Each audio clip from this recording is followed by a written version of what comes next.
It's only week 5, but the New York Jets face a must-win situation Sunday in Denver. We'll discuss today on Locked On Jets. You are Locked On Jets, your daily New York Jets podcast. Part of the Locked On Podcast Network, your team every day.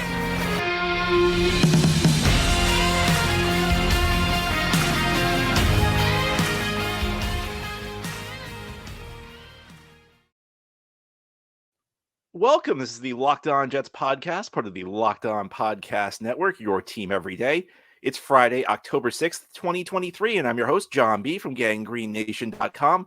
Thanking you for making the show your first listen or first watch every day. Subscribe to the show for free on YouTube or wherever you get your podcasts, so you'll get new episodes as soon as they're posted. If you're listening on a podcast source and enjoy the show, please give it a 5-star review. And if you're watching on YouTube, give this episode a big thumbs up. These things help us out and help other Jets fans find the show. Today's episode of Locked On Jets is brought to you by PrizePicks, the easiest and most exciting way to play daily fantasy sports. Go to prizepicks.com/LockedOnNFL and use code all lowercase LockedOnNFL for a first deposit match of up to $100. Jets back in action Sunday, an afternoon game, a late afternoon game. We don't really have many 1 o'clock games anymore.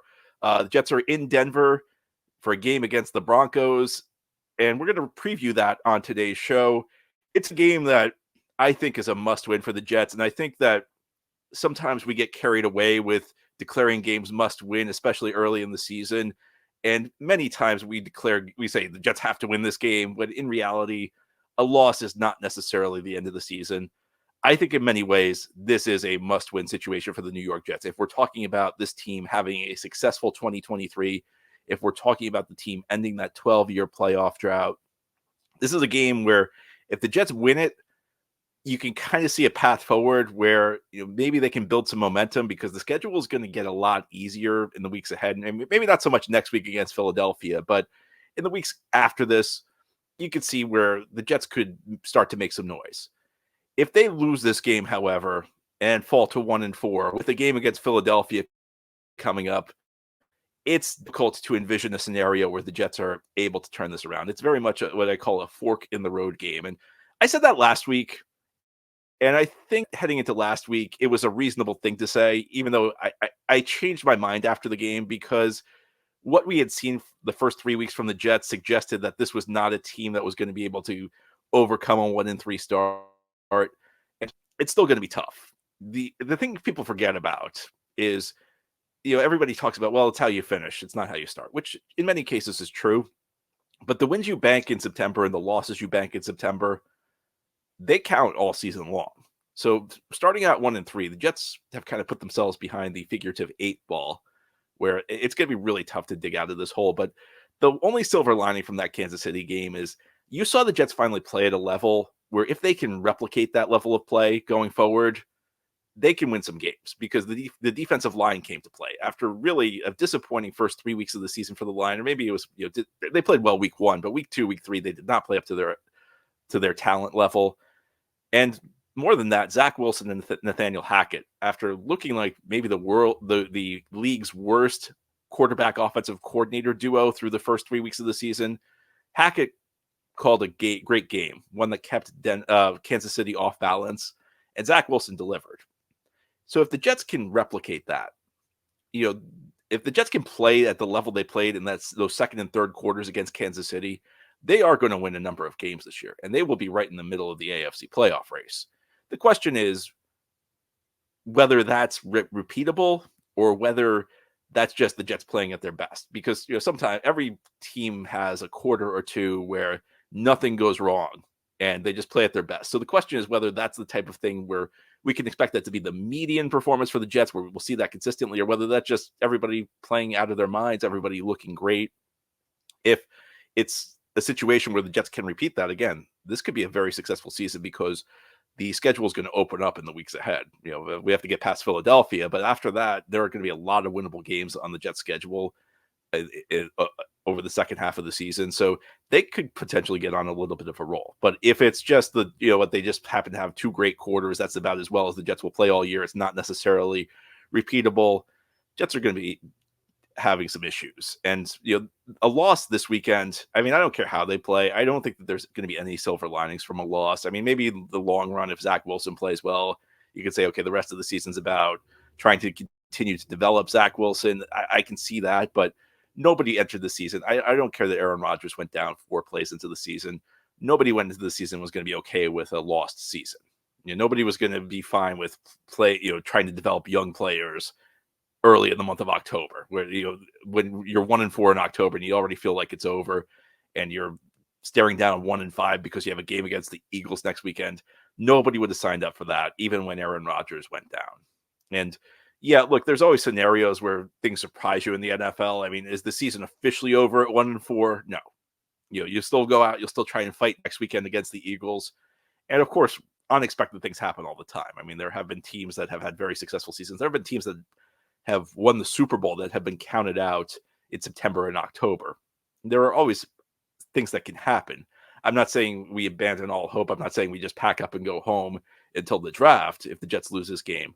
But what I'm saying is that realistically, if you assess the situation, could the Jets beat the Eagles next weekend after a loss in Denver? Of course. Weird things happen all the time in the NFL. For whatever reason, NFL analysts forget this. And, I'm sure if the Jets lose this game to Denver, people will say the Jets have no chance against Philadelphia. Well, of course they have a chance. It's a one-game scenario. In a one-game scenario, the worst team in the NFL can beat the best team in the NFL. It happens on a pretty frequent basis. So it's not that the Jets' season's over. It's not over till you're officially eliminated. But realistically, or can we expect that it's likely that the scenario will play out that the Jets will go on to have a successful season if they lose this game? I think the answer is no. So in many ways, I think the season's on the line here. And this season can go like one of two directions. This is very much a game that will kind of send the Jets on one of two paths. A victory in this one, I think, it'll restore some confidence. It'll say, okay, well, we beat Denver. Denver may not be that good, but we showed that we're better than the Broncos. A loss will say, you know what? We can't even beat Denver. We're 1-4. And, it's really interesting in the NFL how perceptions can change, because I've seen people say, well, the Jets are a one overtime punt return away from being 0-4. If it wasn't for that fortunate break, they'd be 0-4. Well, that's true. But it's also true that the Jets are maybe a play or two in week 3 and week 4 away from being 3-1. And that's the thing in the NFL. There's not that big of a difference between a team that has a successful season and an unsuccessful season, because so many of these games come down to just a handful of plays. Sometimes luck plays a role. Sometimes it's a bad call that goes against you. That helps determine the outcome of a game. Sometimes it's just something fluky happening, like Josh Allen turning the ball over 4 times in week 1. Sometimes the unexpected happens. So it's not a situation where teams' fates are predetermined before the start of the season. It's not a case where a team is guaranteed to be great before the start of the season. It's not a case where teams are guaranteed to be failures before the start of the season. A lot of it's just based on the luck that happens along the way. And sometimes that luck either helps you build confidence and builds momentum, or the bottom falls out. And that's, I think, that's what we're looking at in this game, because I think if you play the season out 100 times from this game forward, so the Jets are 1-3, they're playing in Denver.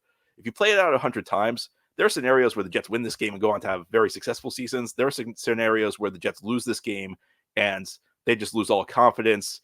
The bottom falls out. The media pressure just becomes too much, and the Jets go on to have a very poor season.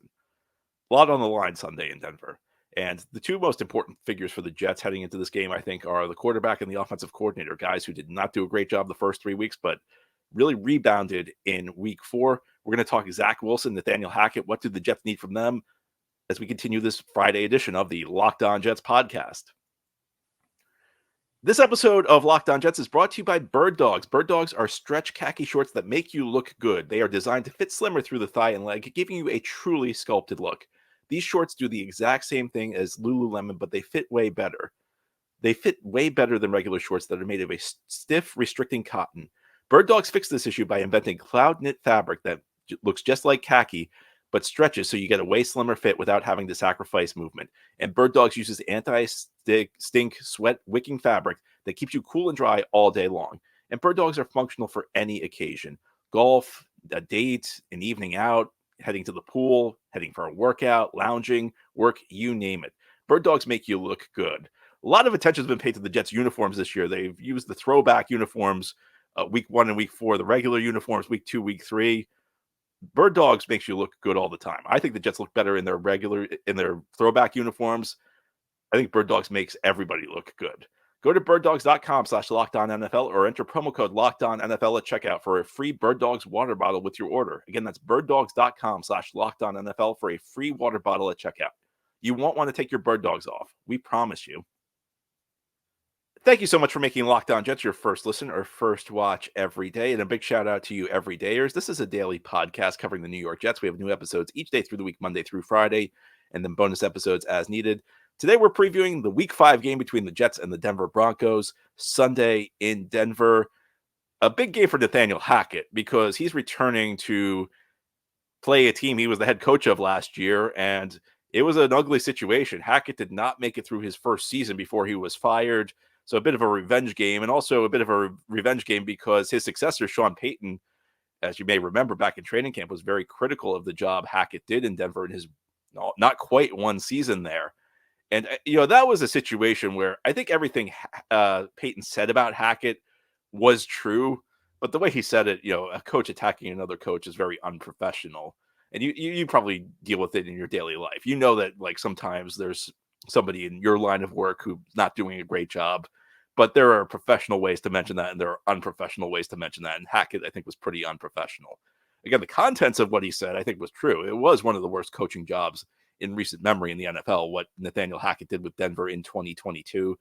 And things did not look much better for Nathaniel Hackett at the start of the 2023 season. I think the first 3 weeks, the Jets had one of the worst offensive schemes I've ever seen the Jets have. And you have to remember, I go back a really long time with the Jets. I've seen my share of bad offensive schemes.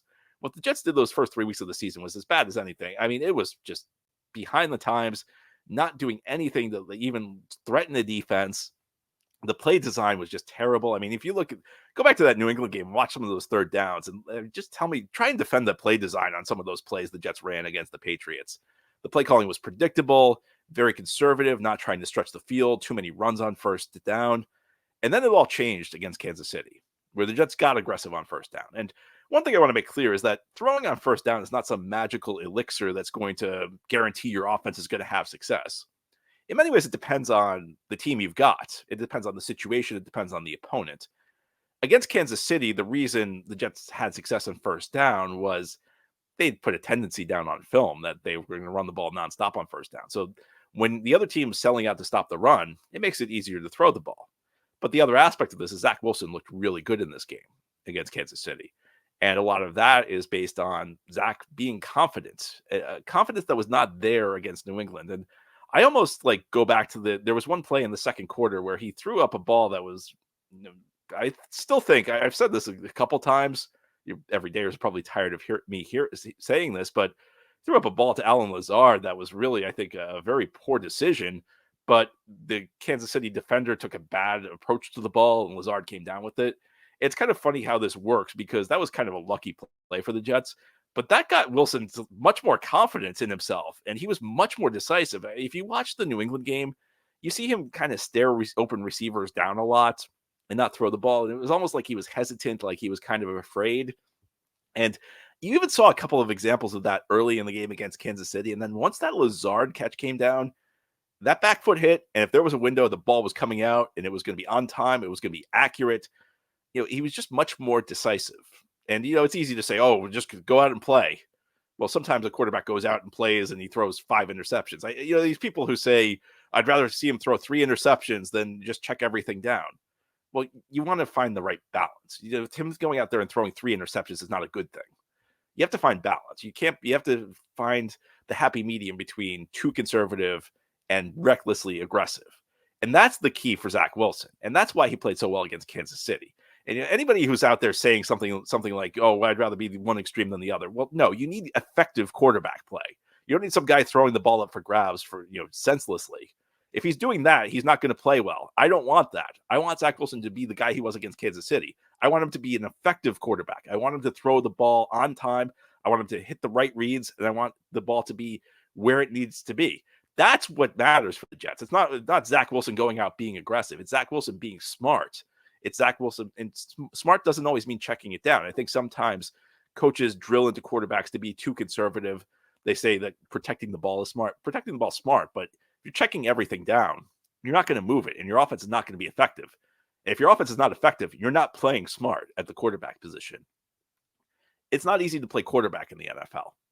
I'm not suggesting it is. There are less than 32 people on the planet who are capable at any given time of playing quarterback effectively in this league. That's why you see teams that have poor quarterback play. It's not so easy, but it's something that you almost need. I mean, there are some teams out there that maybe can get by without it for a short stretch. You need effective quarterback play. And part of that's Nathaniel Hackett helping Zach Wilson out. I think there's going to be a temptation in this game for Nathaniel Hackett because he can read the stats. And you see that Denver's run defense is not very good. And that's probably being generous to Denver's run defense. It's been awful so far this season. But the Jets need to stay aggressive. And I think that this is going to be the test for Hackett. Is he going to go back to his old ways and think, well, we can run the ball on Denver. We'll just go back to the conservative New England game plan where we ran 10 times out of 13 first down plays the first 3 quarters. You don't want to fall into that trap. You need to stay aggressive. The part of the reason the Jets were able to have success against Kansas City on offense is they kept the Chiefs defense off balance. And that's what needs to happen in this game for the Jets. And look, Zach Wilson's got to keep playing well.